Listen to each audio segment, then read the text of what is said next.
नमस्कार दोस्तों।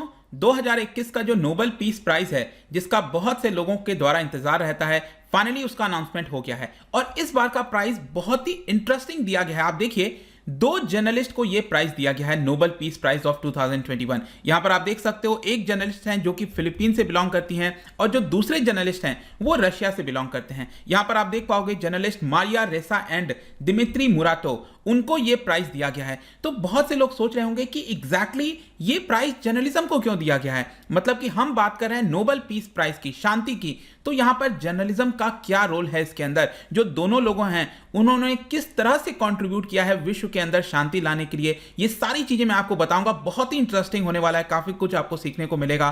चलिए आगे बढ़ते हैं, लेकिन उसके पहले अगर आप यूपीएससी या फिर किसी भी एग्जाम की तैयारी कर रहे हैं तो सिंपली आप हमारे ऐप को डाउनलोड कर सकते हैं या फिर studyIQ.com पर विजिट कर सकते हैं। चलिए देखते हैं एग्जैक्टली हो क्या रहा है। देखिए, ये जो नोबेल पीस प्राइज है ना, ये दिया जाता है एक कमिटी के द्वारा। इसका नाम है नॉर्वेजियन नोबेल कमिटी और इस कमिटी के अंदर जो मेंबर्स होते हैं वो इलेक्ट होते हैं बाय द नॉर्वेजियन पार्लियामेंट। मतलब नॉर्वे के अंदर जो पार्लियामेंट है, स्टॉर्टिंजेट ये कहा जाता है, तो उस पार्लियामेंट के द्वारा इलेक्ट होते हैं इसके मेंबर्स और वो लोग डिसाइड करते हैं कि नोबेल पीस प्राइज किसको देना है। और जैसा मैंने बताया कि यहां पर जो मारिया रेसा हैं, शी बिलोंग्स टू फिलीपींस, और जो दिमित्री मुराटो हैं वो बिलोंग करते हैं रशिया से। बेसिकली यहां पर नोबेल कमिटी का यह कहना है कि उन्होंने जो अपना एफर्ट दिया है जर्नलिज्म के अंदर, ताकि जो फ्रीडम ऑफ एक्सप्रेशन होता है उसको बचा कर रखा जा सके। और फ्रीडम ऑफ एक्सप्रेशन, ध्यान रखिएगा, ये किसी भी डेमोक्रेसी के लिए या फिर शांति लाने के लिए प्री कंडीशन है। अगर यहां पर फ्रीडम ऑफ एक्सप्रेशन नहीं होगा तो आप भले ही कितना भी कह लीजिए कि आपके देश में डेमोक्रेसी है, वो डेमोक्रेसी किस काम की जब आप खुलकर अपने बातों को नहीं रख सकते।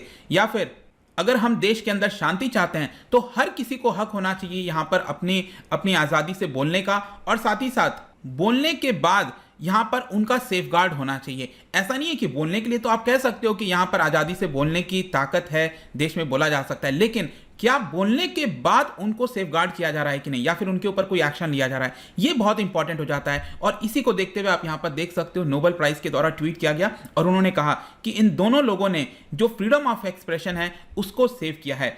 और साथ ही साथ ये जो कमिटी है वो एक प्रकार से ओवरऑल जो जर्नलिस्ट हैं पूरे विश्व के अंदर जो इसके प्रति काम कर रहे हैं, यहां पर फ्रीडम ऑफ एक्सप्रेशन को बचाने की कोशिश कर रहे हैं, उनके प्रति भी आभार व्यक्त किया। मतलब कि एक प्रकार से ये दोनों लोग रिप्रेजेंटेटिव हैं बाकी जर्नलिस्ट के और इन्हीं को यहां पर ये नोबेल प्राइज दिया जा रहा है। चलिए एक एक करके दोनों के बारे में जानते हैं। सबसे पहले जो फिलीपीन से बिलोंग करती हैं मारिया रेसा, उनके बारे में अगर आप देखोगे तो कमिटी ने यह कहा है कि फिलीपींस के अंदर जिस प्रकार से पावर का अब्यूज हुआ है इस समय, अगर आप देखोगे वहां पर जो प्रेसिडेंट हैं डुटर्टे, उनके अंडर में बहुत सारी ऐसी घटनाएं हुई हैं, साथ ही साथ वायलेंस हुआ है, अथॉरिटेरियनिज्म बढ़ रहा है। इसको देखते हुए यहां पर उन्होंने फ्रीडम ऑफ एक्सप्रेशन का इस्तेमाल करते हुए ये सारे चीजों को लोगों के सामने लाने की कोशिश की है। 2012 में जो मारिया रेसा हैं वो रैपलर को को फाउंड करती हैं, मतलब फाउंडर रहती हैं, वन ऑफ द फाउंडर। और ये जो रैपलर डिजिटल मीडिया कंपनी है वो इन्वेस्टिगेटिव जर्नलिज्म करता है। कहां पर गलत काम हो रहा है वहां पर जाकर वेबकैम वगैरह आपने देखा होगा, तो जो इन्वेस्टिगेटिव जर्नलिज्म होता है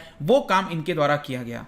and also she has shown as fearless defender of freedom of expression. और साथ ही साथ जो मैं आपको बता रहा था कि इस समय जो डुटर्टे का रेजिम है वहां पर फिलीपींस के अंदर, वो काफी ज्यादा कंट्रोवर्शियल बताया जा रहा है, क्योंकि वहां पर आप देखोगे तो उनके द्वारा एक एंटी ड्रग कैंपेन चलाया जा रहा है। इस कैंपेन के नाम पर वो ये कह रहे हैं पब्लिक को कि यहां पर ड्रग्स को खत्म किया जा रहा है, सारी चीजें की जा रही हैं, लेकिन उसके साथ साथ बहुत से ऐसे जो ओपोनेंट्स हैं जो उनके खिलाफ बोलते हैं उनको मरवाने की कोशिश की जा रही है। तो मर्डरस एक प्रकार का जो कैंपेन है वो चलाया जा रहा है और उसको रेसा ने सामने लेकर आया और कहीं ना कहीं इसी को देखते हुए उनको नोबेल प्राइज दिया गया है। इसके अलावा जो कंपनी है, डिजिटल कंपनी है रैपलर और रेसा, दोनों ने मिलकर सोशल मीडिया को एक्सपोज किया है। मतलब सोशल मीडिया पर किस प्रकार से फेक न्यूज को फैलाने की कोशिश की जाती है, जो ओपोनेंट्स होते हैं उसको हैरेस किया जाता है। मान लीजिए किसी ने अपने बयान को रखा, सोशल मीडिया पर बोला, तो वहां पर बहुत से लोग अटैक करने लगते हैं उस पर्सन को, जिसकी वजह से वो पर्सन को फिर एक प्रकार से डर रहता है कि अगली बार क्या वो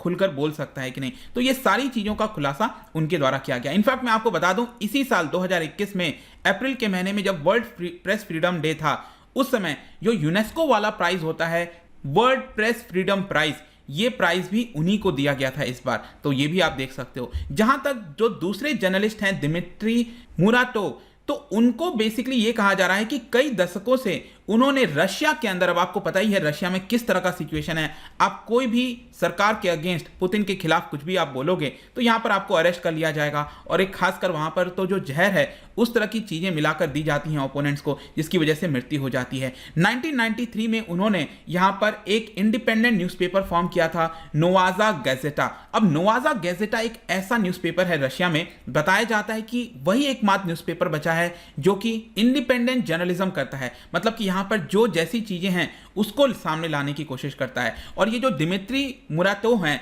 1995 से 24 साल तक वो एडिटर इन चीफ बने हुए थे उस पर्टिकुलर न्यूज़पेपर के। ये न्यूज़पेपर अगर आप देखोगे तो ज्यादातर जो पावर में रहता है रशिया के अंदर, उसके क्रिटिकल में यहां पर बयान देते हैं। और साथ ही साथ जो नॉर्वेजियन कमिटी था जिन्होंने डिसाइड किया कि उनको नोबेल प्राइज मिलना चाहिए, उन्होंने ये बताया कि रशिया के अंदर ये जो न्यूज़पेपर है वो इस तरह की खबरें देता है, इस तरह की इंफॉर्मेशन देता है जो कि बाकी कोई भी ऐसी मीडिया है शायद ही कभी उसके बारे में मेंशन करती है। इनफैक्ट 1993 के बाद से, जब से ये न्यूज़पेपर आया है रशिया के अंदर, तब से उन्होंने corruption, police violence, unlawful arrest हो गया, इलेक्टोरल फ्रॉड हो गया, पता ही है इस समय इलेक्शन का किस तरह से हाल है रशिया के अंदर, कोई बिलीव नहीं करता।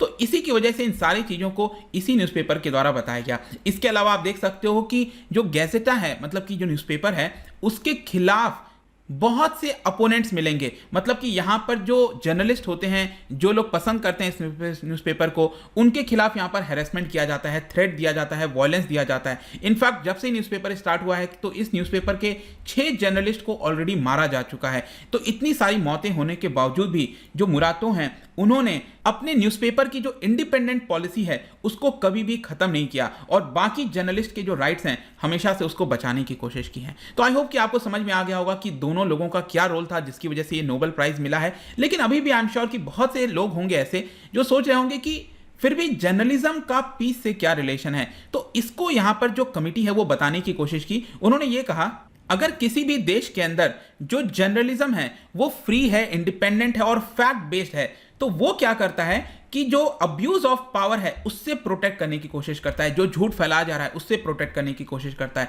प्रोपेगेंडा जो फैलाया जा रहा है उससे प्रोटेक्ट करने की कोशिश करता है। साथ ही साथ कमिटी का यह भी कहना था कि फ्रीडम ऑफ एक्सप्रेशन और फ्रीडम ऑफ इंफॉर्मेशन, ये दो ऐसी चीजें हैं जो कि इंश्योर करती हैं कि जो सिटीजन्स हैं, पब्लिक हैं, उनको वहां पर जानकारी हो, और जब उनको जानकारी होगी तभी देश के अंदर शांति आ सकती है। आप खुद सोच के देखो, जब झूठी खबरें, गलत खबरें अगर फैलाई दी जाएंगी तो उसकी वजह से आपने हमारे देश में भी देखा होगा किस तरह से अचानक से एक युद्ध जैसा माहौल हो जाता है। तो झूठी खबरें ना हो, यहां पर सही खबरें फैलाई जाए, इसकी वजह से पीस इंपॉर्टेंट है, और इसीलिए इसका आपको डायरेक्ट रिलेशन देखने को मिलेगा। और आज के डेट में जब हम बेटर वर्ल्ड की बात करते हैं, फ्रेटर्निटी की बात करते हैं, तो फ्रीडम ऑफ एक्सप्रेशन और फ्रीडम ऑफ प्रेस जो है वो बहुत ज्यादा जरूरी है। और इसी की वजह से आप देखिए यहां पर जो अल्फ्रेड नोबेल हैं, जिन्होंने अपने विल में इसके बारे में लिखा भी था, और इसी को दर्शाता है, मतलब जो उनका बयान था, जो वो सोचते थे, उसी को एक प्रकार से रिप्रेजेंट करता है जर्नलिज्म, और इसीलिए ये अवार्ड दिया जा रहा है। अगर मैं भारत के फ्रीडम ऑफ एक्सप्रेशन की बात करूं तो देखिए भारत का बहुत पीछे नंबर आता है।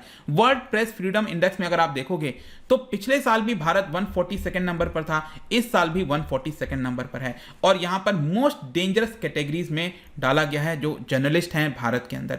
तो भारत में कहीं ना कहीं हमें इसको सुधार लाने की आवश्यकता है, तभी हम कह सकते हैं, भले हम कितना भी कह लें कि we are the world's largest democracy, लेकिन डेमोक्रेसी की जो असली परिभाषा है, जो असली मतलब है, वो तभी मिल सकेगा जब हमारे पास फ्रीडम ऑफ एक्सप्रेशन होगा। और यही दिखाते हुए इस बार का नोबेल प्राइज दिया गया है। जाने से पहले एक इंटरेस्टिंग क्वेश्चन, यहां पर क्या बता सकते हो कि इन 4 स्टेटमेंट में से ये चारों स्टेटमेंट नोबेल प्राइज से रिलेटेड हैं, कौन सा स्टेटमेंट रॉन्ग है ये आपको बताना है। इसका राइट आंसर आपको मेरे इंस्टाग्राम पर तो मिलेगा ही, वहां पर अगर आप नहीं हो कोई बात नहीं, टेलीग्राम से भी ले सकते हैं इसका सही उत्तर।